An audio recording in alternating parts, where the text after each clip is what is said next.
Ma tahtsin tänast sõnumit tegelikult avada küsimusega, kas mõni meist ärkab aeg-ajalt üles ja mõtleb, ei tea, kas see Jumal päriselt ka olemas on. Jaa, ma näen mõnda kätt. Ütleme nüüd ausalt, kas mõni ütleb, et äkki ma olen ära petetud ja aju pestud, tõstame uuesti need käed. Äkki ma olen ennast ise, jah, mõned käed tõusevad. Mõned käed tõusevad. Kuulge, mina olen ka. Mingis olukorras ma mõtlen, et aga äkki. Aga siis, mis juhtub, on see, et mulle meenuvad Jumala ustavad teod. Mulle meenub, et ta on alati olnud ustav, et ta alati kuuleb, et ta on alati õigel ajal kohal. See tähendab, et me ei ole seda ise välja mõelnud.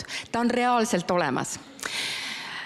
Täna ma tahan sellest rääkida, et vahel sellest ei piisa, et sina tead, et Jumal on olemas. Sellel samal õuel, kus me täna välja läheme, tegelikult tuleb ilmselt inimesi, kes Jumalast ei tea mitte midagi. Ja kui sina ütled, et tead, me siin kirikus igal pühapäeval kohtume ja teenime Jumalaga, siis ta ütleb, mis see Jumal on? Kuidas see võimalik on? 21. sajandil mõned veel usuvad nagu sükesesse mehesse seal pilve peal või? Ja sina võid mõelda kahtepidi, sa võid mõelda, et ups, ma ei oska seda seletada. Enamasti me mõtleme, okei, see inimene lihtsalt mõnitab mind, ma jalutan vaikselt minema. Või siis teine on, et sa ütled, oota, et aga on sul aega, et räägime sellest ja sa hakkad nagu mingisugusel viisil liikuma selle küsimuse või väljakutsega, mis inimene on esitanud. Ja mina tahaksin alustada ka Jeesuse sõnaga, kui variserid küsisid, mis see peakäsk on. Hea on igat jutlust sealt alustada, mis see peakäsk on. Kui see on paigas, siis edasi on juba nagu kõik fookuses tegelikult. Jeesus võttis kokku kogu Vana Testamendi, kõik prohvetid, kõik Moosese, kõik asjad ja ütles niimoodi. Suurim käsk siis, see mis tähendab täpselt samamoodi heebrea keeles, kui öeldakse suurim või esimene käsk, siis see on nagu peamine ja mitte ainult peamine nagu tähtsuses, vaid kui see on paigas, see on nagu nurgakivi. Kui see on paigas, siis kõik ülejäänud on ka paigas. Kui sa armastad Jumalat kogu oma väest, ühesõnaga ta ütleb nii, armasta Issandat, oma Jumalat kogu oma südamega, kogu oma hingega ja kogu oma mõistusega. See ongi suurim ja esimene käsk. Kui need kolm asja, sinu süda, sinu hing ja sinu mõistus on harmoonias teenimas Jumala täie rauaga, hommikust õhtuni teda uurides, teda ülistades, teda otsides, temalt küsimusi esitades, piiblit lugedes, tema sõna analüüsides, asju kokku tõmmates, siis on sul südames rahu, Issanda püha vaim on sinuga ja sa kasvad hästi. Sinu tõotus sinu elule on, et sa kannad palju vilja. Et isegi kõrbe aegadel, kui vihma üldse ei ole või kui on tagakius ja hirmus, häda või surve, siis sa ei kao, vaid sa aina lähed sügavamale Issandasse.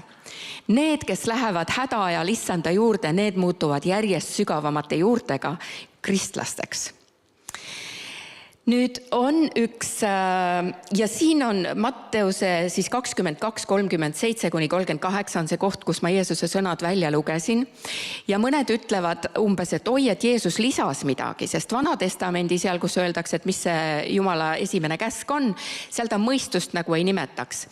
Tegelikult kogu oma olemusega või kogu oma jõust haarab mõistust. Ja kui sa mõtled see, kuidas meie teenime Jumalat, siis tegelikult, või kuidas me elame, siis tegelikult mõistusel on väga suur roll selles, kuidas me liigume, on ju? Kui mina ütlen oma abikaasale, tahaks minna Itaaliasse, ma muide ei ole käinud Itaalias, aga kui ma ütleksin talle, et lähme Itaaliasse, siis minu mehel hakkavad mutrid jooksma. Oot, kust kaudu need lennukid lendavad, mis hinnaga ja mis aastaajal oleks mõttekas minna ja kuhu linna? Mõistust läheb tal tööle, mitte et et hüppame koos ja siis hakkab see asi juhtuma. Ei, idee tuleb taevast. Me haarame sellest kinni ja nüüd me hakkame tegutsema, aga tegutsemise juures üks kõige olulisemaid alustalasid või nii-öelda tööriistu on sul see nupp siinsamas. Nüüd häbiks on see, et mõnikord öeldakse, et need kristlased ja võib-olla see sama inimene sul siin hoovis või kuskil sõpruskonnas ütleb, sa kujutad seda kõike ette ja vähe sellest, selleks, et Jumalat uskuda, pead see mõistuse üldse varna panema. Et usk on nii ebarealistlik, nii ebanormaalne, nii ebaloogiline, et selleks, et sina saaksid olla kristlane, pead sa nagu kõik unustama ära, mis sulle koolis õpetatud on. No nii, seda võib väita, aga kas see on tõsi? millest ma täna siis tegelikult räägin, on üks sõna, mida Eestis mõned ei tea, Soomes ka mõned ei tea, olen juba uurinud. Samas on hästi tuntud teoloogiline aspekt, mida siis juba Uuest Testamendist tuleb see sõna, ma kohe jõuan sinna. Ja see sõna on apologeetika. Ja ma natukene räägingi sellest, et kuidas kogudus on sellega liikunud, tegelikult juba kuidas piiblis seda on väljendatud ja kuhu ta välja jõuab ja mis selle eesmärk on. Mis on vahe kahel inimesel, ühel, kes on võimeline selle sõbraga, kes talle ütleb, et jumalat pole olemas või sa oled täiesti nagu ära kaotanud ennast, kes läheb peitu, või siis selle inimese vahel, kes ütleb, kuule, istume maha, millal sul aega on, tegelikult võiks sellel teemal nagu rääkida küll, aga lihtsalt praegult ei ole võib-olla kõige parem hetk siin kohvi ja jäätise vahel, kus lapsed kilkavad. Et need on kaks erinevat mõtteviisi või sellist vastamise võimalust. See apologeetika sõna on ühe korra kasutatud piiblis ja see on 1. Peetruse 3:15-16. Ja seal siis pange nüüd tähele, kellele see on, millal see on, mis puhul ta on ja mis ta siis iseenesest on. Ütleb niimoodi, teie kõik pühitsege Issandat Kristust oma südames, olles alati valmis kostma, ja see sõna ongi apologia, valmis kostma igale ühele, kes teilt küsib. Aru lootuse kohta, mis teis on, kuid tehke seda tasadusega ja aupaklikult, omades head südametunnistust, et need, kes laimavad teie head käitumist Kristuses, jääksid häbisse. Millest ta siin siis räägib? Valmisolu igale kristlasele olema vastama küsimustele, mis puudutab seda lootust, seda evangeeliumi, seda elustiili, seda tõelist usku, mis meie südames on. Kas me oleme alati valmis? Kas me oleme alati valmis igale küsimusele, igale võimalusele selle õige nii-öelda maitse ja vastuse andma? Ma olen natukene viimasel ajal Eesti noortega suhelnud, sutsu, tahaks veel rohkem, aga ma saan aru, et tegelikult on meil kõikidel päris lihtsaid ja korduvaid küsimusi, millele tegelikult on vastused täielikult olemas. Selleks, et kristlane saaks minna välja ja evangeeliumi julgelt avada, peab ta kõigepealt ise olema täis ja ise jõudnud kohale, kus tal on sellel teemal selgus ja rahu. Kust tuleb selgus ja rahu? Kui te vastaksite, ma arvan, meist enamus ja minu esimene reaktsioon ka Jumalast, taevast, Jumala kuningriik, rahu, rõõm, õigsus. Me ju teame neid asju, on ju? Aga teate, on üks selline ütlemine ka, et inimene, kes on aru saanud kõigest, kellel on täiuslik valgus, kes teab täpselt, mis ta teeb või kus ta on, sellel on rahu. Ta saab öösel magada.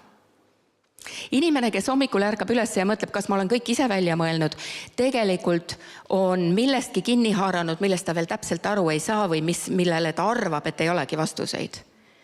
Nüüd, kui ma kõigest sellest täna räägin, siis ma ei ütle, et kõigele on vastuseid ja Jumal on nii lihtne ära seletada, et me oleme siin valmis kohe teooriat tekitama. Pigem mitte. Arusaamise alus on ka see, et me ei mõista kõike. See teeb Jumala kartlikkuse ja teeb Jumalale rohkem ruumi. Aga väga palju on, mida me võiksime teada ja õppida. Nii et neid asju koos mina õhutaksin, et me hakkaksime kogudusega pisut rohkem arutama, tegelikult ka väikegruppides ja sellistes viisides küsida need küsimused ja panda kokku. Me tegime ühtede noortega tegelikult seda ühel kohtumisel ja see osutus väga lõbus olevat selles mõttes, et vau, esimest korda me mõtleme selle keerulise küsimusi oma vahel läbi 10 näiteks. Et see teeb tugevaks, see teeb rõõmsaks ja see sama küsimus sind hiljem enam maha võtta ei saa. Mina julgustaksin, esita oma kõige hullemad küsimused, pane nad paberi peale 1, 2, 3, 4, 5, 10, kui on 15, olgu 15, aga siis võtan mõned nendest ja hakka nendega tegelema, õpi. Vastused on ammu olemas, sa ei ole esimene, kes nende küsimuste peale tuleb, aga kui sa nendele oled vastused leidnud või need nii-öelda ära ihunud Jumala sõna valguses ja nende, kes on meie eel läinud ja neid samu küsimusi juba esitanud, kes on võib-olla palju targemad kui sina ja mina täna kokku või terve kogudusega ja selle pealt saab täna ka maailmas tegelikult siis nii-öelda selle cutting edge, lõikava ääre. Kristlus on täna mõnevõrra selle tõttu puudulik või mitte puudulik isegi, jah, ma ütleks puudulik. Ei ole väga terav, et me tegelikult tihtipeale kuidagi lükkame kõrvale, kui keegi esitab väga mõistliku küsimuse. Ma ütlen, miks sa ei usu? Ja võib-olla heal juhul, ja muideks see on täiesti õige asi teha, räägime oma tunnistuse, kuidas Jumal meie elu muutis. Võimas ja muide see kuulub apologeetika alla. Elu, tunnistus, päris lugu on piibellikult täielik apologeetika. Aga kui sul küsitakse konkreetseid küsimusi, ja ma võin hiljem mõned loen ette ka, ma tahan ikkagi järjekorras minna, et ma ei hüppaks, siis oleks hea, kui sul on vähemalt mingi muster peas juba teada, kuidas targimad on sellest varem rääkinud. Apostlite 1.8 ütleb, teie saate väe pühalt vaimult. Väe, mis tähendab võimestuse, võime. Sinu mõistus kuulub selle alla. Ta annab sulle võime mõista asju, mis on pühad ja Jumala poolt tehtud. Ja teist saate või te peate olema, teist saavad minu tunnistajad. Muideks perspektiiv on teile, meile on vahel öeldud, et minge, tehke, olge. Tegelikult, kui sa algkeelt vaatad grammatiliselt, see on, te olete niikuinii tunnistused millestki. Küsimus on, millest sa oled tunnistus? Kas sa oled tunnistus segadusest, ateismist, isekusest? Sa oled millegi tunnistaja. Meie saame olema läbi püha vaimu Kristuse tunnistajad ja nii Jeruusalemmas kui Juuda, Samaaria maal ja ilma maa äärteni. Ja kui Markuse 25 lõpp, mis meil on nii selge, minge kõike maailma, eks ole ju, ja siis kuulutage evangeeliumi kõigele loodule, kes usub ja on ristitud, see päästetakse, aga kes ei usu, mõistetakse hukka. Näete, see on see cutting edge, see, nagu see lõikav noatera. Ta valib välja, kes hakkab uskuma, kes mitte, kes esitab rohkem küsimusi, see otsib tõde, see saab vastuseid. Igaüks, kes tõde otsib, leiab. Ja kes on tõde, on Jeesus. Ka teist, kes otsib tõde rohkem kui enda ise ka sellise seisundi kaitsmist, leiab tõe, kui ta esitab piisavalt küsimusi ja hoiab oma südame tegelikult lahti. Jumal on nii palju võimsam kui meie arusaamine temast. See on püha vaim, kes sind õpetab, kui sa kellegagi vestled. Aga mida ma siin salmis tahan öelda, ainuke käsk selles salmis ei ole mitte minge, vaid kuulutage. See minge seal on tegelikult taustainformatsioon sisuliselt, kui te lähete, kui te siis olete siin maailmas, kui te siis liigute ja ajate asju oma elus. See on nüüd see, et sina ei pea kuhugi minema, vaid sa täna juba liigud seal, kuhu Jumal on sind pannud. Seal ole tunnistaja. Iga päev, igas oma rollis, igat moodi. Kuhu iganes sa lähed, oled sa juba missioonil. Sa oled juba täna siin nurga taga oled sa missioonil, homme tööpäeval oled sa missioonil, oma lapsi kasvatades oled sa missioonil. Sa tegeled tegelikult ise tunnistamisega millestki kogu aeg. Kogu aeg.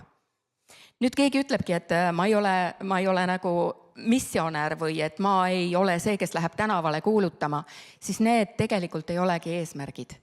Mõnda kutsub Jumal võib-olla selleks, aga sind on ta kutsunud nii või teisiti kuulutama. Nüüd ma läheks korra ajalukku, meil on täna lühem aeg, ma üritan mitte hästi kiiresti rääkida. Ajalooliselt tuleb välja, et tegelikult meie tsivilisatsioon, see, milles me praegult elame, ülikoolid, haiglad, haridus, lastekaitse, naistekaitse, inimese elu on püha. Need tegelikult on kõik kristlikud ideed, mis on piiblist juurutatud, mis ennem ei olnud loomulik, oli lausa skandaalne ja tobe ja ebamõistlik. Meie seda täna ei mõista, millega tegelikult Paulus ja Jeesus üleüldse kokku puutusid, kui nad selliseid asju välja ütlema hakkasid. Jeesus läks näoga täiesti vastu tavalisele kultuurile. Samamoodi Paulus ja samamoodi kristlus. Sellel ajal, kui teadus võttis juurde esimest korda või sellel ajal, kui esimene haigla ehitati, ei olnud neid asju mitte keegi varem mõelnud. Kui keegi oli leeprihaige, on leeper või? Valge tõbi. Pidalitõbi. Kui pidalitõbine tuli, siis joosti ära, mitte ei ehitatud talle maja, et teda seal ravima hakata või hoidma ja toitma hakata. Mingisugused haigused või asjad, nende eest ikkagi joosti. Kui laps oli kas vigane või tõbine või midagi, siis jäeti ta enam-vähem, et siis ta ei jää ellu, ongi nii, see on looduslik valik. See, et me kedagi aitame ja mitte isekad oleme, on kõik kristliku põhimõtte alusel. No mismoodi see siis on? Kas meie võime täna ka oma kultuuri muuta? Jaa, ma arvan, et tegelikult meie ei ole kogu Kristuse valgust veel manifesteerunud siin maailmas. Meid on sunnitud olema natukene vait, natukene pelglik, natukene segadusse visatud. Nii meedia kui ülikoolid tihtipeale ütlevad asju, mis ei ole õiged, mis ei ole isegi loogilised, aga meie seast peavad tõusma üles inimesed, kes ütlevad, oota, see ei ole loogiline. kuidas on selle ja teisega. Me peame olema võimelised tegelikult nagu nendes asjades näost näkku rääkima. Ja mida Peetrus ütles, aukartusega, kus ta siin on, aupaklikult omades head südametunnistust, et need, kes teid süüdistavad olema ebamõistlikud, ebaratsionaalsed, võiksid selles jääda häbisse. Muideks, seda juhtub. Väga palju juhtub, kui seda vaadata. Nüüd sa võid ka öelda, kuidas? Ma ei oska, appikene ära mind küll sinna saada, kus need inimesed selliseid küsimusi esitavad. Jälle hea sõnum, rõõmusõnum igale ühele. Sina räägid nii, nagu sina oskad.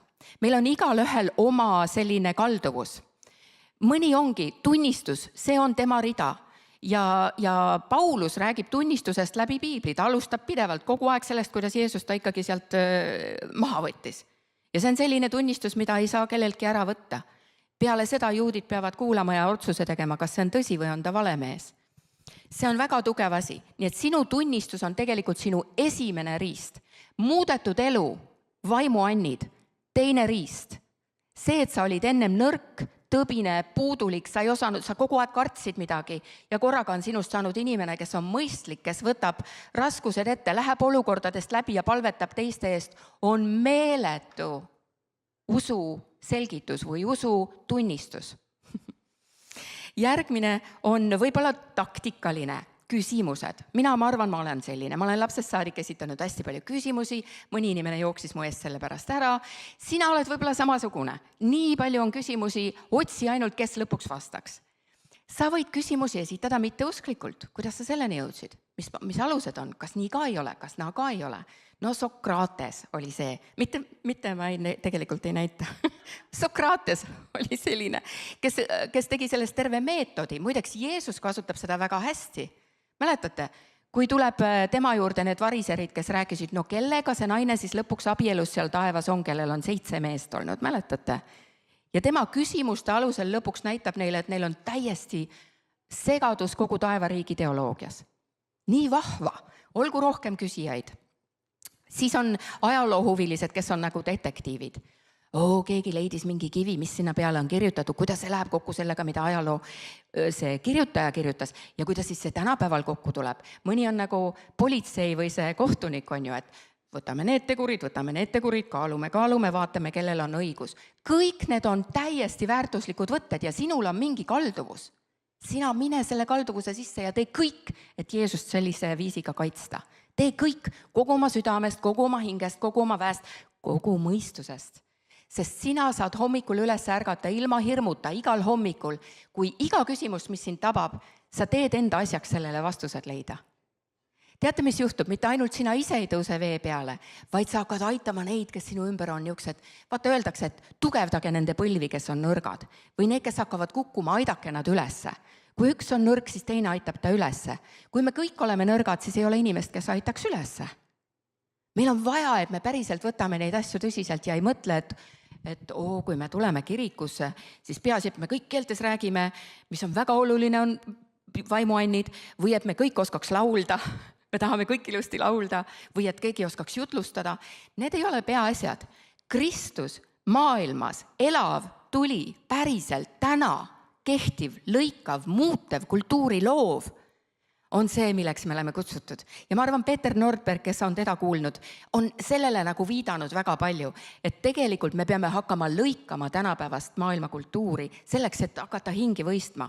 Meil ei ole võimalik lihtsalt ilusate lauludega, kuigi nad on väga head, kui sa oled juba jõudnud Jumala teenimiseni, aga see ei muuda, ei lõika, ei lähe kaugemale. Me peame hakkama teenima Jumalat ka kogu oma olemusega, et meil oleks vastused nendele.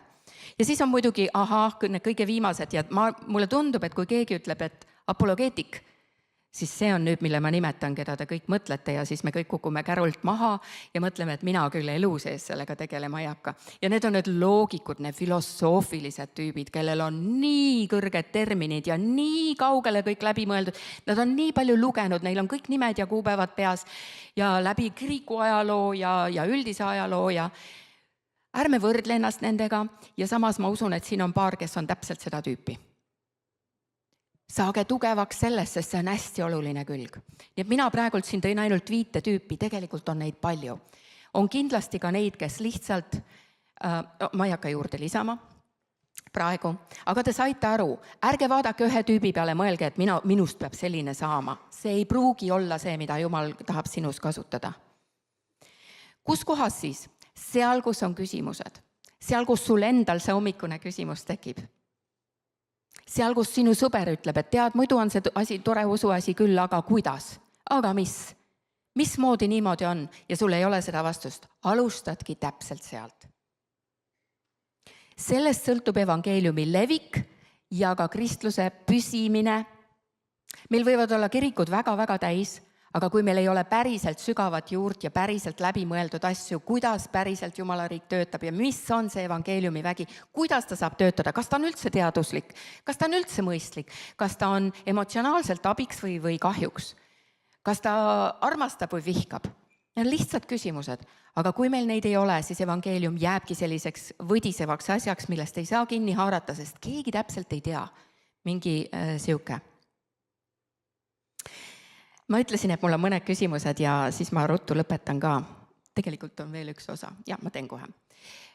Mõned küsimused. Ma loen 6 küsimust, mis ma sain täna siis Eesti noortelt. Ja miks? Sellepärast, et me tahamegi alustada just siit.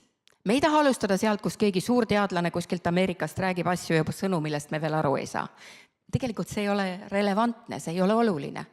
Mul on oluline, et ma täna saan sellele noorele vastata. Need küsimused olid, kui Jumal armastab mind, siis miks on mu elu nii keeruline vahest? Päris küsimus. Armastab siis või ei armasta? Kas mu gei sõber läheb põrgusse? Täiesti reaalne küsimus, millele on vaja vastust täna. Kas meist üldse midagi sõltub, kui Jumal on juba kõik ette ära plaaninud? Terve teemade rida. Kas minu palvest loeb midagi, kas minu elustiilist, kas minu sellest, mida ma täna poliitikas või koguduses või laste kasvatamisel teen, üldse midagi sõltub, sest niikuinii on kõik ette ära otsustatud. Järgmine, vägivald ja kannatused selles maailmas. Kas Jumal on julm? Kas Jumalale meeldib näidata selliseid asju, et kuidagi mingi, kas ta on julm? Võigas? Kas inimesed peaksid evolutsiooniliselt edasi arenema selleks, et ellu jääda kui species, mis see on? Tüüp, liigina ellu jääda. Transhumanism tuleb praegult noortele ja vanadele tegelikult läbi meedia. Kas mul on vaja kunst silma, kas mul on vaja kunst, see kell võiks hoopis näha alla minna, kas võiks olla niimoodi, et ma öösel ei maga, vaid hoopis laen mingeid patareid ja hommikul mul on kõik keeled selged.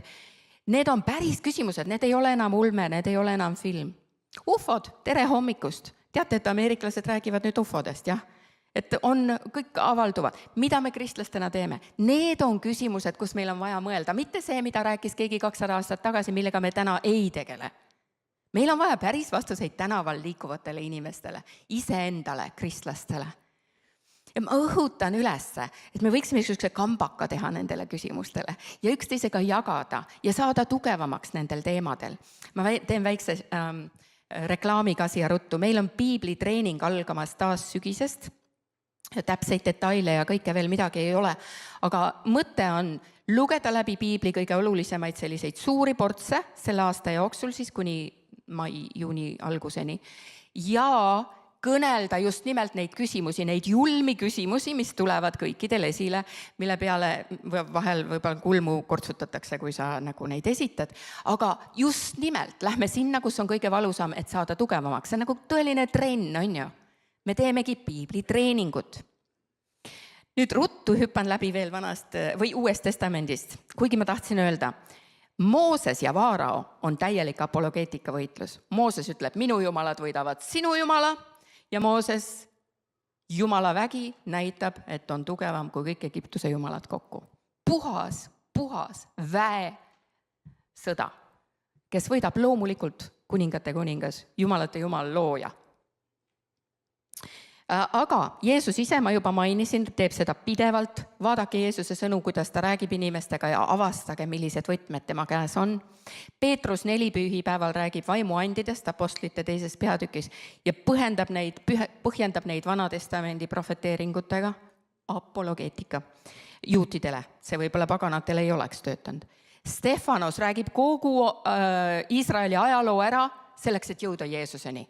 Tapetakse selle eest. Aga hästi pani, sest et tegelikult muidu ei oleks mingisugust tagakius olnudki. Ta viitas sellele, et seesama rahvas on ära tapnud kõik varasemad Jumala saadikud ja nüüd nad jõudsid Jumala pojani. On ju? Ateenas väga kuulus lugu, kus ta räägib, teil on siin tundmatu Jumal. Ta võtab selle ja ütleb, see laske ma räägin nüüd sellest, keda te veel ei tunne.